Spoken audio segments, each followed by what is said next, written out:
né? E na tua opinião, em que a gente fica atrás? Cara, é um somatório, é uma pergunta boa, mas eu acho que das políticas sociais que a gente tem, saúde, educação, assistência social, talvez a saúde seja a que tenha a melhor performance com o menor recurso, sabe? Do que é colocado e a melhor performance, mas muito distante ainda na parte de acesso. Depois que você entra no SUS, depois que você chega no serviço, depois que você está ali dentro, é muito bom. Agora, via crucis para você entrar ali dentro, para você ter o acesso, para você achar o teu vínculo com o seu médico, achar o serviço, fazer o exame, isso é muito difícil. Então, falta hoje organização, falta recurso, mas falta organização do acesso. Tem que informatizar aquilo dali. Você sabe que na maioria desses postos de saúde, você não pode usar o telefone para ligar lá e falar: oi, bom dia, tudo bem? Eu queria marcar uma consulta, que é fulano de tal. Quer dizer, o Grambel inventou o telefone... Faz tempo. Não tem um telefone do posto de saúde para você marcar uma consulta. Você tem que ir presencialmente lá. Aí o cara fala assim, vão ter 10 vagas. Você fala, tá, que hora que começa a marcação? 7 horas da manhã. Aí você chega lá 10 para as 7, você é um cara pontual. Tem gente dormindo lá desde a meia-noite.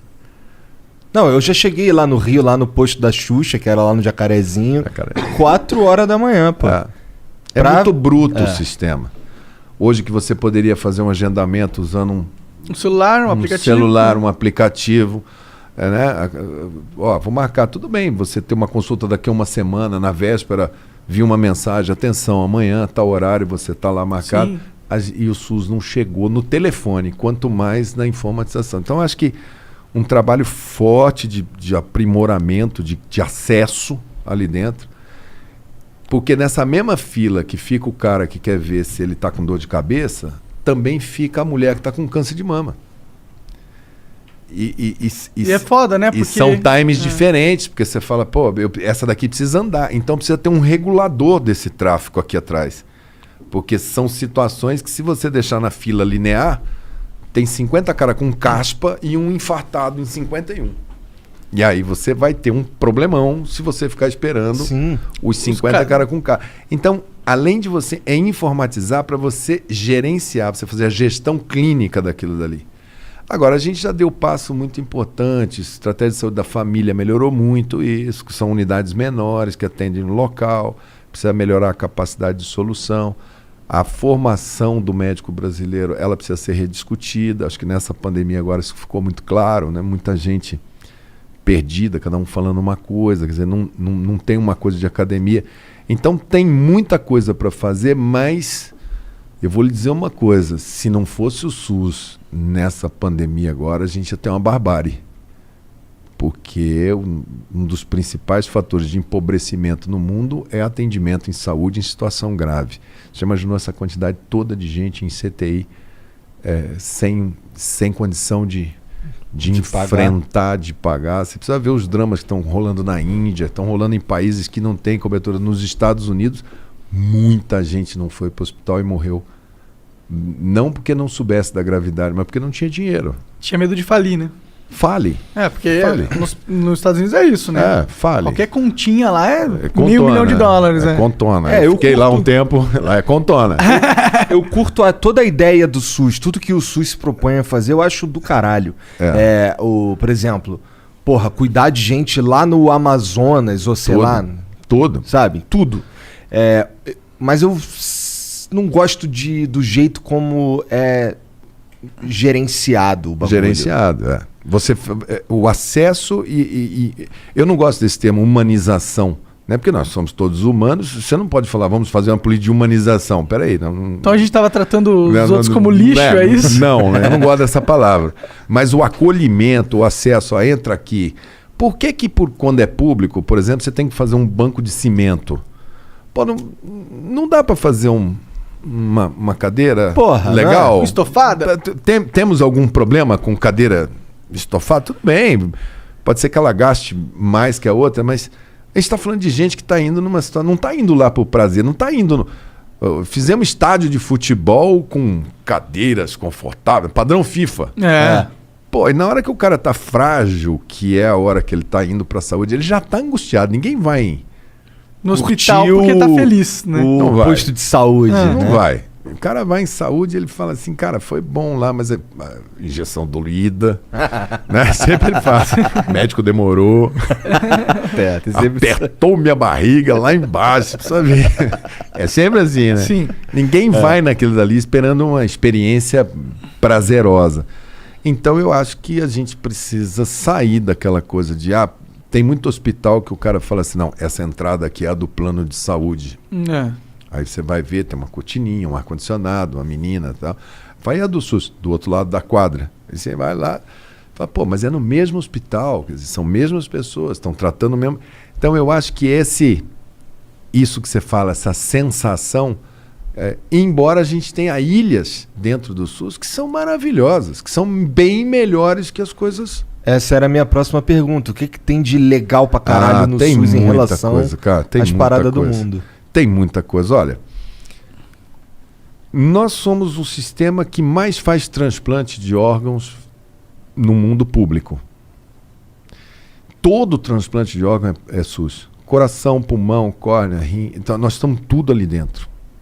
Isso é uma malha aérea o dia inteiro voando, colocando isso na mão.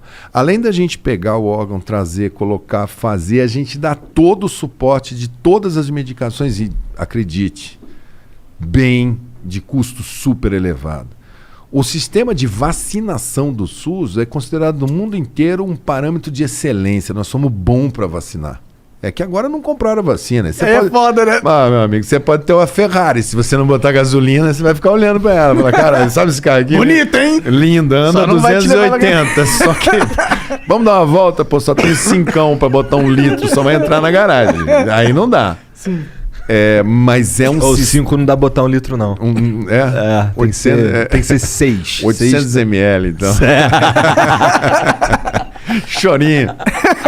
Mas, enfim, o SUS é bom. Nós Vacina, temos... transplante...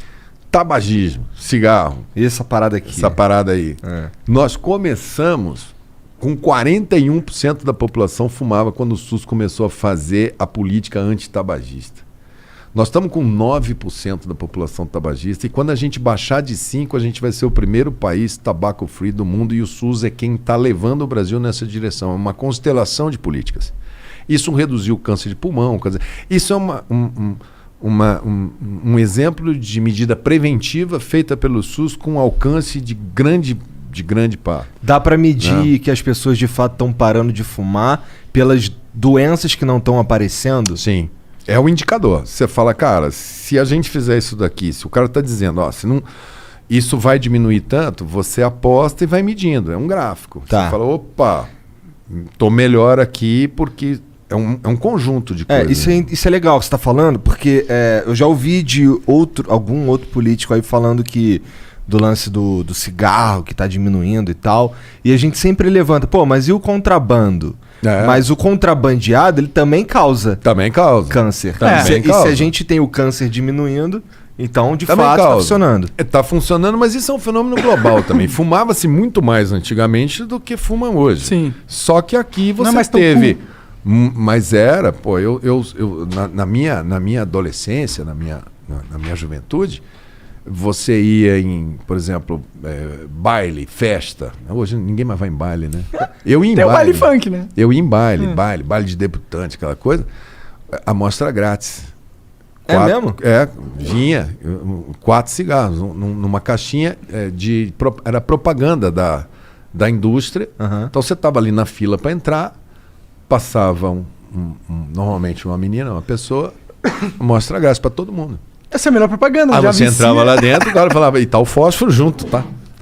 Assim mesmo, você pegar um menino de 14, 15 anos com uma amostra grátis, querendo impressionar, blá, blá, todo mundo fumava. Fudeu, né? Propagandas maravilhosas na televisão, propaganda de 2 minutos, filme, Marlboro. Até criança em propaganda fumando, né? Criança em propaganda, todos os filmes, todas as novelas, das 6, das 7, das 8, o Galão, todo mundo fumava, esportista fumava, todo mundo fumava. Era um lifestyle.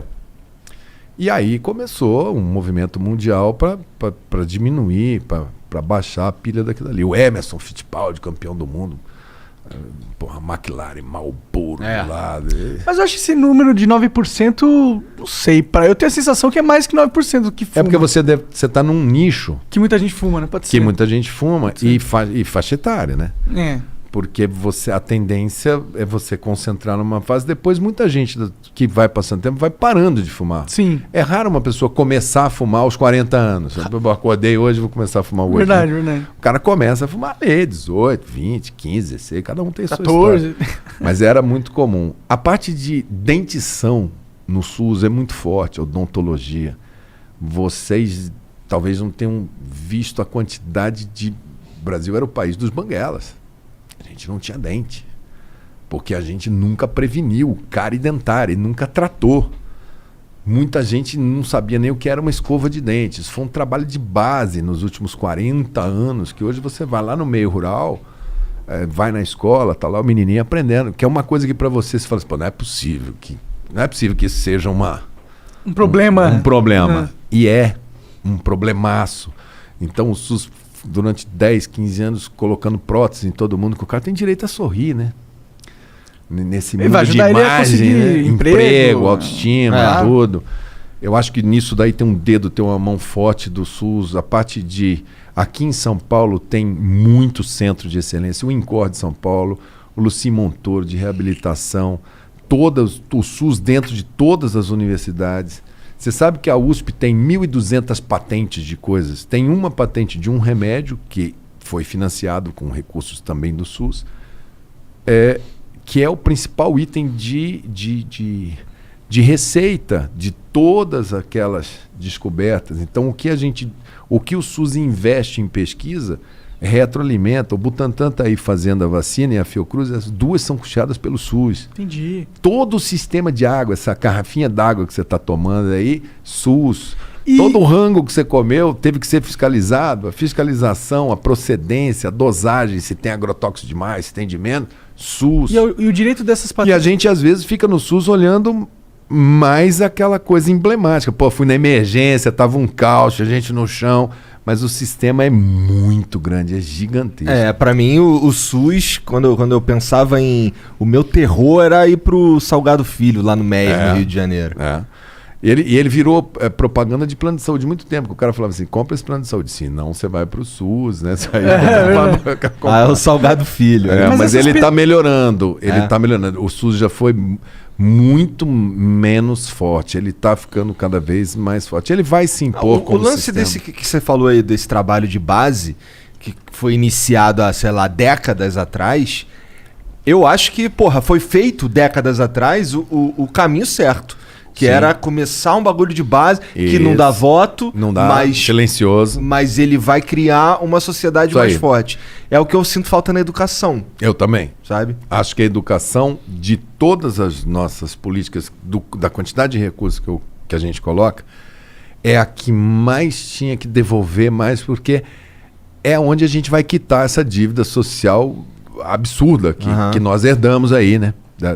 Desse tempo todo.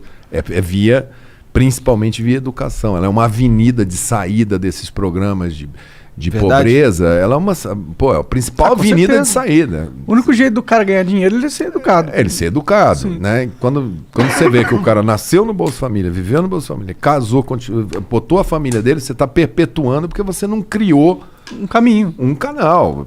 Dentro da educação, você tem as correlatas, pega esporte. Quanta gente no mundo sai através do esporte? O Brasil não tem uma política agressiva de esporte que anda junto com a educação. Nossos campeões olímpicos aí estão tendo que fazer... Vaquinha. Não só vaquinha, ou vendendo pizza, tá ligado? Tô vendo. E nós fizemos uma Olimpíada, né? Era pra ter um legado.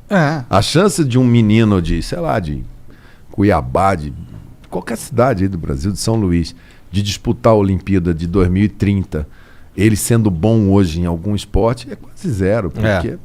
Não vai. Uma dúvida que eu tenho dessa questão das vacinas, da vacina não, mas dos remédios que a Fiocruz junto com o Butantan produz. É o governo é o SUS que financia, certo? E então essas patentes elas são de direito público, ou seja, a gente é dono? A gente lucra com isso? O Brasil lucra com isso? O Brasil tem algumas coisas que ele lucra e tem coisas que o Brasil fez e colocou à disposição da humanidade. Legal. que não tem... Mas seria legal a gente poder lucrar, patente, tipo, você pros pega- gringos, tá ligado? Vender pra ele umas patentes. Você porque pega, por exemplo, eles vacina fazem de isso com a febre gente. amarela, que é uma doença de país pobre, Subdesenvolvido. né? De bioma, né? De mosquito, na Tropical. Amazônia, tropical. Não é doença de país de hemisfério norte, que tem gelo. O mosquito lá congela.